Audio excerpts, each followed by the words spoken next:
let me introduce to you Emmanon Pulison, though everybody knows him because he's the founder of this wonderful event. Now it's 22nd of May, and it's the second day of AIBC Summit. So, a few words as the founder of this wonderful event. Could you please tell us how successful it is? How many participants do you have now? People say more than 7,000 or 8,000. First of all, thank you for having me. I love those days. Second day to me, it's like doing a victory lap because I know this show has been a success already, and that all delegates are walking away with new friendships, a stack of business cards, and solid business opportunities moving forward. Our big show in Malta was the only show that we had until COVID hit.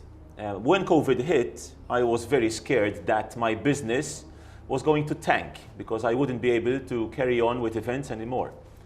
But I must say, and I have to give kudos to my team because they have been incredibly supportive during COVID. They stuck by my side. We tripled our workforce during COVID, and we managed to launch a big show outside of our comfort zone in Malta, here in Dubai.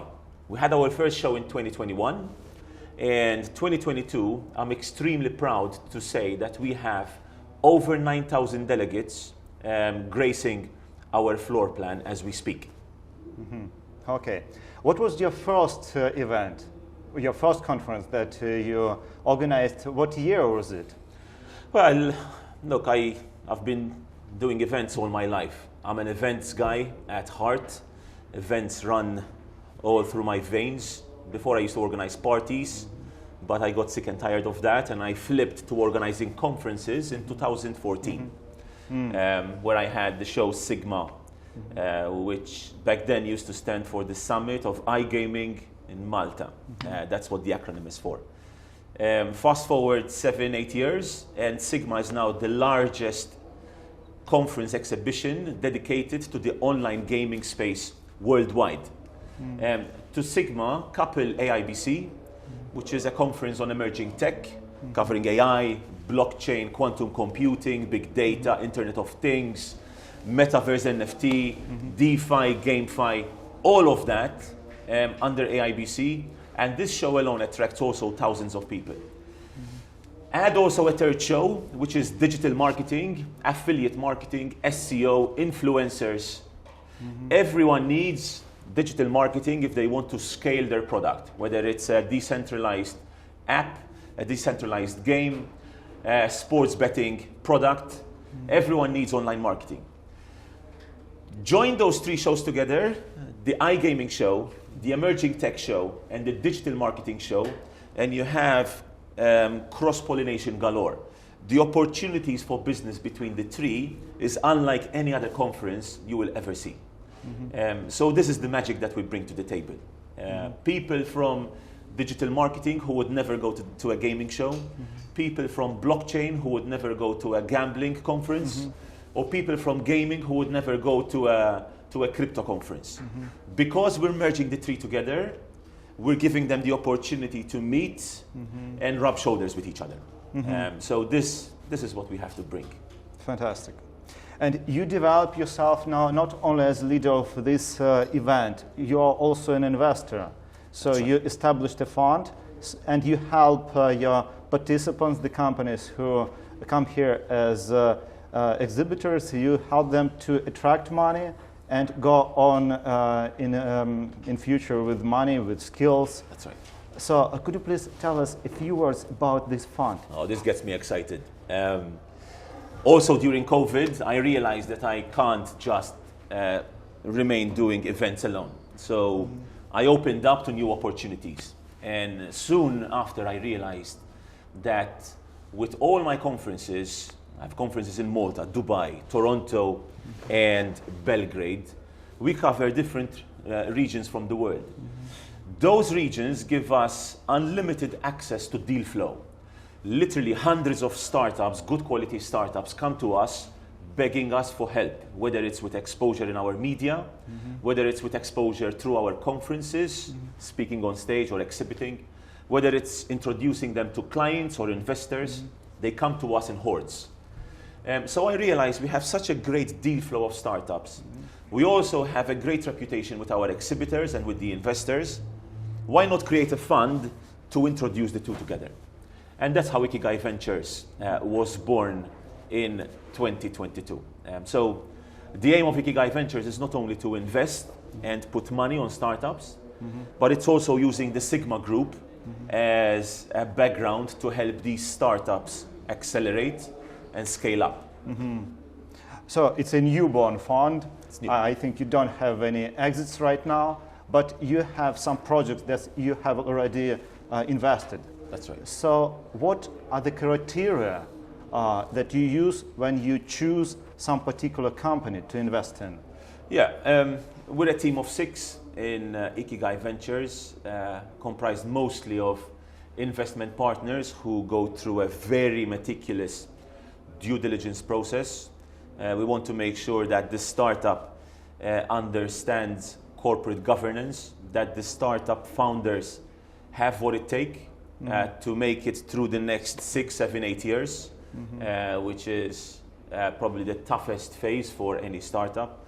So we want to make sure that any startup we invest in ticks all these boxes or has the potential to tick all these boxes. But to take a more philosophical approach, why Ikigai Ventures? Basically, we want to invest in founders who have found their Ikigai. Ikigai is the most beautiful word that I know of. It's a Japanese word that cannot be translated to English, which essentially means if someone has found his Ikigai, he needs to hit 4 main objectives. Loving what he does, he needs to be great at it. Loving what he does, he needs to be great at it. It needs to compensate him or her very well, and it needs to be great for society. And I'll give you an example of someone who hasn't or is unlikely to find their Ikigai. I have the utmost respect for teachers and nurses. They love what they do. It's a vocation, right? They're good at it. Otherwise, they wouldn't be there doing it. It's incredibly good for society. But I strongly believe they should be paid much more for what they do. So because they're not compensated fairly, they cannot find their Ikigai. So in all the founders, I'm just using that as an example. In all the founders, I try to answer one simple question, or I try to look for one simple answer. Are you on your path to find your Ikigai? If the answer is yes, then we're going to go through the numbers to see whether this project is worth investing in. Okay, and the last question about the future plans for your fund and conferences. What is the volume of investment you plan to make within the next year, next 5 years? How many recipients of investment, approximately 5, 10, 100,000? Yeah.